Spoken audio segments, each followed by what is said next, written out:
దేవుని పరిశుద్ధమైన ఘనమైన నామమునకు మహిమ కలుగునుగాక.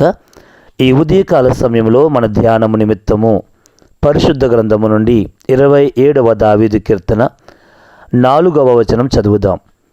యెహోవా యొద్ద ఒక్క వరము అడిగితిని, దానిని నేను వెతుకుచున్నాను.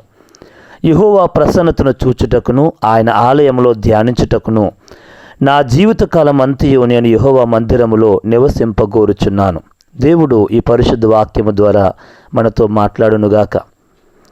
చదువబడిన వాక్య భాగమును ధ్యానించినప్పుడు భక్తుడైన దావీదు తన జీవితంలో ఒక వరమును దేవుని యొద్ద అడుగుతూ ఉన్నాడు. ఆ వరము ఇహలోక సంబంధమైన వరము కాదు అని వాక్య భాగము ద్వారా మనకు అర్థమవుతూ ఉంది.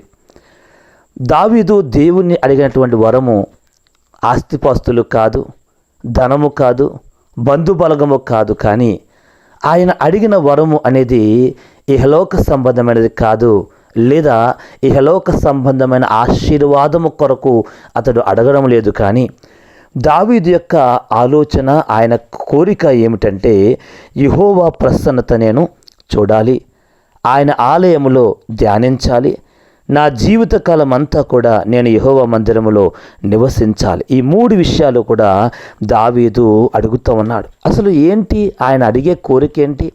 దేవుడు అనేటప్పుడు దేవుణ్ణి అడగవలసినవి అనేకమైన కోరికలు ఉంటాయి. కానీ దావీదు అడిగే కోరిక అనేది చాలా విభిన్నముగా కనబడుతుంది. కేవలము దేవా, నీ ఆలయములో నిన్ను ధ్యానించాలి, నీ ప్రసన్నత నేను చూడాలి, నా జీవితకాలం అంతా కూడా నీ యొక్క మందిరములో నివసించాలి అని కోరుకుంటున్నాను అని భక్తుడు మాట్లాడుతున్నాడు. ఈరోజు ఈ వాక్యమును వింటున్న ప్రియమైన దేవుని బిడ్డ, నీవు దేవుని ఆలయమును, దేవుని సన్నిధిని ప్రేమించగలుగుతూ ఉన్నావా?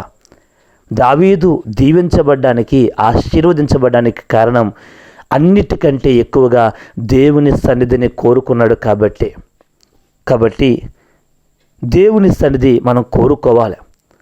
ప్రతి ఆదివారము కూడా దేవుని సన్నిధిలో ఎప్పుడు నేను దేవుని సన్నిధికి వెళ్ళాలి, ఎంత త్వరగా సిద్ధపడిన దేవుని సన్నిధికి వెళ్ళాలి అని దేవుని కొరకు ఒక ఆశతో వెళ్ళినప్పుడు నిజముగా దేవుని యొక్క ప్రత్యక్షత నీవు చూడగలుగుతావు. 84వ కీర్తనలో కూడా కోరహు కుమారుడు రాస్తూ, నీ మందిరమునందు నివసించువారు ధన్యులు, వారు నిత్యము నిన్ను స్తుతించుదురు అని వారు పాడుతూ ఉన్నారు. నిజమే.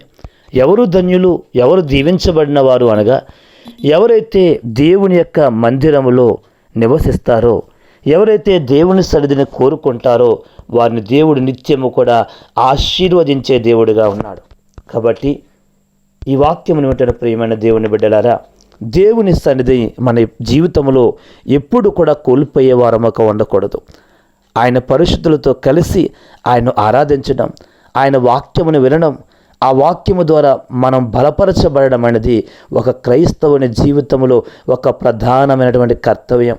కాబట్టి ఫోన్లో వింటున్నాను కదా, లేకపోతే యూట్యూబ్లో వాక్యం వస్తుంది కదా అని ఆ వాక్యముతో సరిపెట్టుకునే రోజులలోనికి మనం వచ్చాం.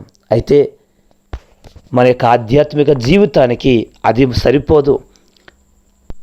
మొబైల్ ఫోన్ ద్వారా యూట్యూబ్లో వచ్చే ప్రసంగాలు కొంతవరకు మనకు ఉపయోగపడవచ్చేమో, కానీ దేవుని సన్నిధికి వెళ్ళి నీవు ఎప్పుడైతే దేవుని సన్నిధిలో ఆయన ఆరాధించగలుగుతావో అప్పుడే దేవుని యొక్క ప్రసన్నత నీవు అనుభవించగలుగుతావు.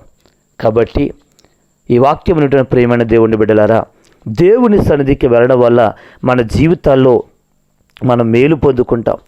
ఈ లోకంలో దేవుని సన్నిధికి వెళితే పరలోక రాజ్యములో సీయోనులో మనం కనబడతాం అని దేవుని యొక్క వాక్యం సెలవిస్తూ ఉంది.